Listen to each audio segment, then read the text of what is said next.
Hi, everyone. Greetings. Adolph Saphir, in the last segment of the divine unity of Scripture, has been discussing the difference between man-made religion, even monotheism, which many Greeks and many others had come to regard as the true belief, the true faith in God.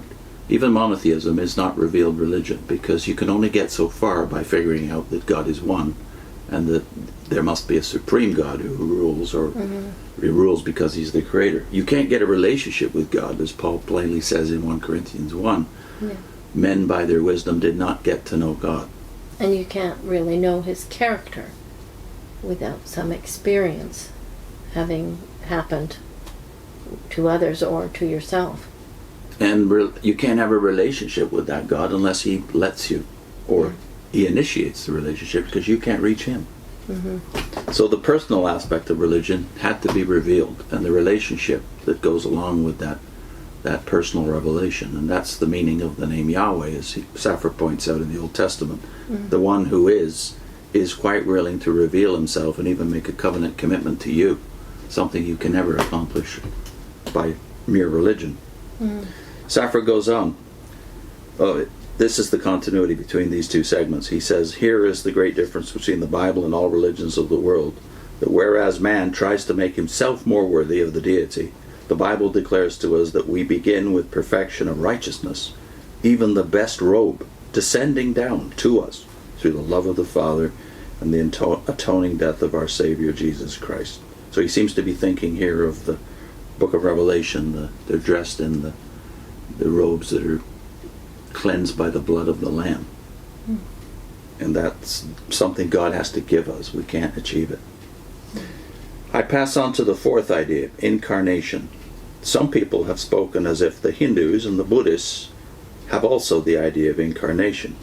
Very few words are required to completely demolish this assertion.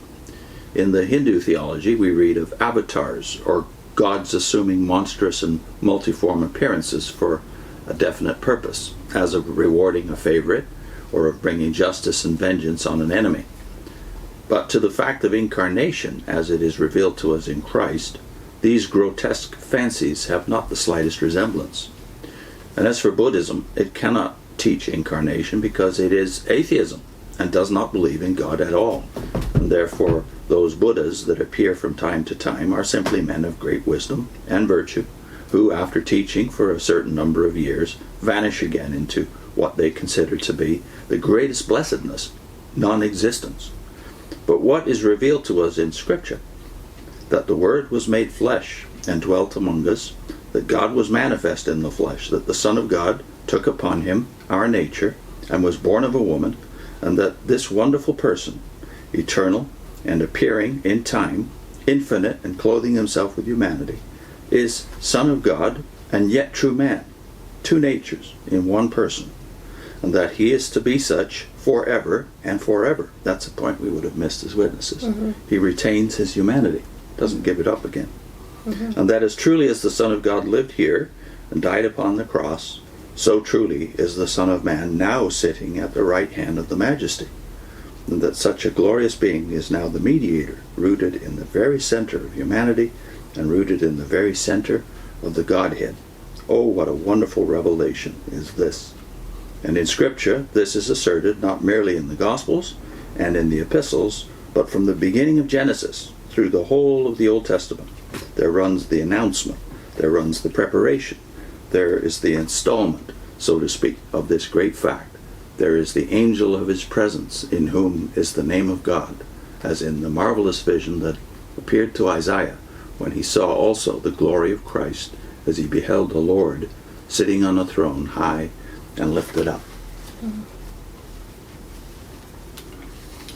I come to the fifth point. Nowadays, people are always talking about morality, about ethics. Oh, they do not want dogma, they want ethics. Even into our pulpits, this unscriptural word has forced its way.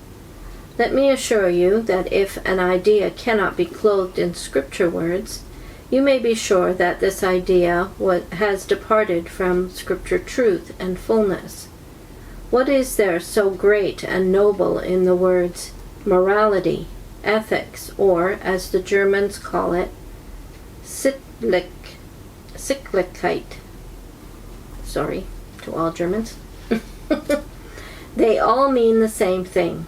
Custom, ethos, customs, mores, manners. Sittlichkeit is that which is become the habit, or in other words, the highest idea that man has of rectitude, character, and conduct. It is very noble, it is very good, it is very great, but after all, it does not rise above the level of humanity. Not so with the Bible. An ancient Jewish teacher made this remark: there are several hundreds of precepts.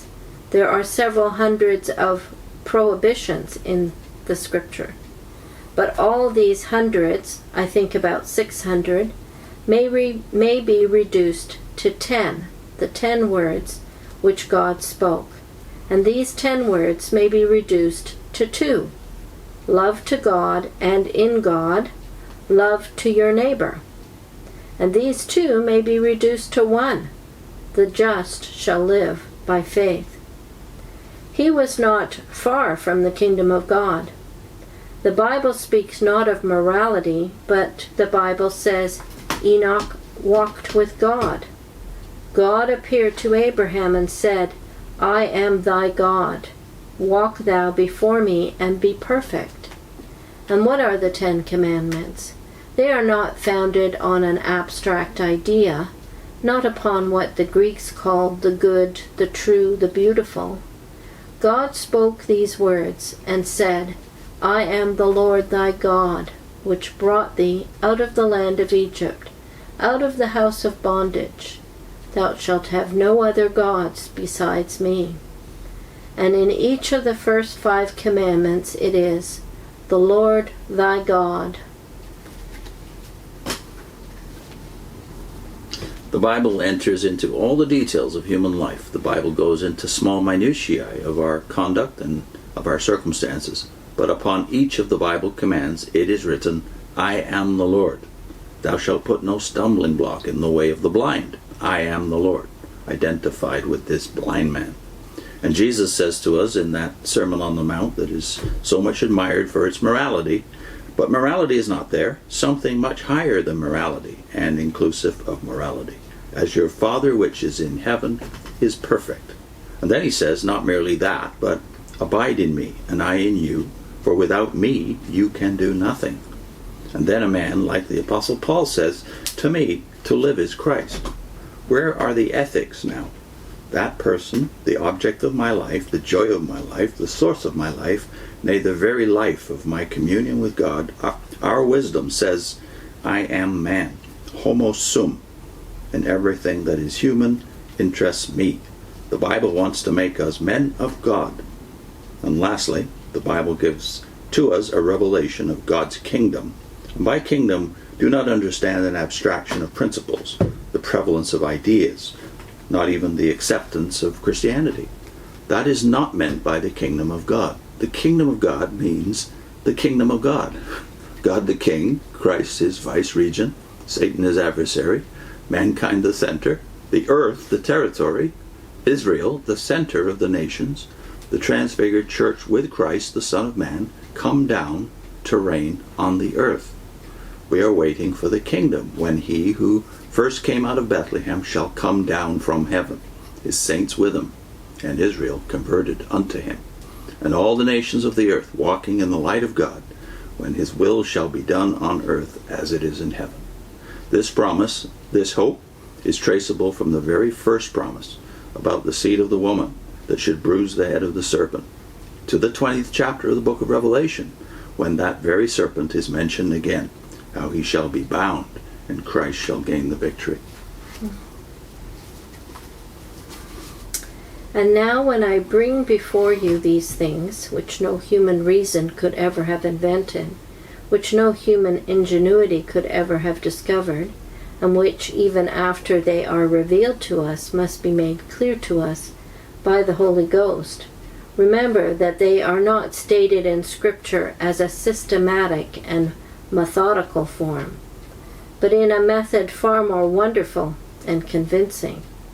Just as in nature there is the most harmonious irregularity, not like a systematic and botanical garden, just as in nature all the different powers coexist and work together in a way which we are not able to understand, light and gravitation and electricity, and all that God has caused to exist in order to uphold the universe.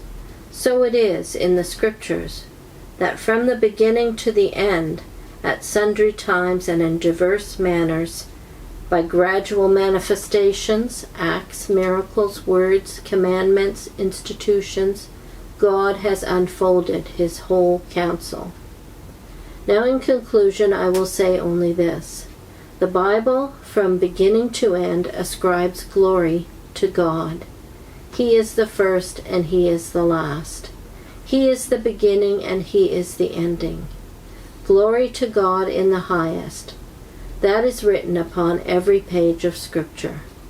Of him and through him and to him are all things. It is the Word of God. I do not say that the Bible contains the Word of God. I say that the Bible is the Word of God. I think it a most erroneous and dangerous thing to say that the Bible contains the Word of God. The Bible, with its history, with its laws, with its poetry, with its maxims, with its biographies, with its epistles, and with everything that is in it, is the Word of God. I wish to notice the human element, the individuality of the men who wrote, the gradual growth, the progressive manifestations of Scripture, in connection with the person of Christ and the work of the Holy Ghost. May the children of God remember me in prayer, that the Lord's blessing may be with us. The reason he says that at the end, of course, is these are lectures that are transcribed, right? Back in 1889, they were given, and just a few years later, Saphir was gone. But we're so glad they were written down for us. We'll put a link into the deity of Christ in the New Testament. That was several videos, at least 3. I'll put a link into the first one. The next chapter is the relation of the human, historical, etc. elements to the divine. Vital subject.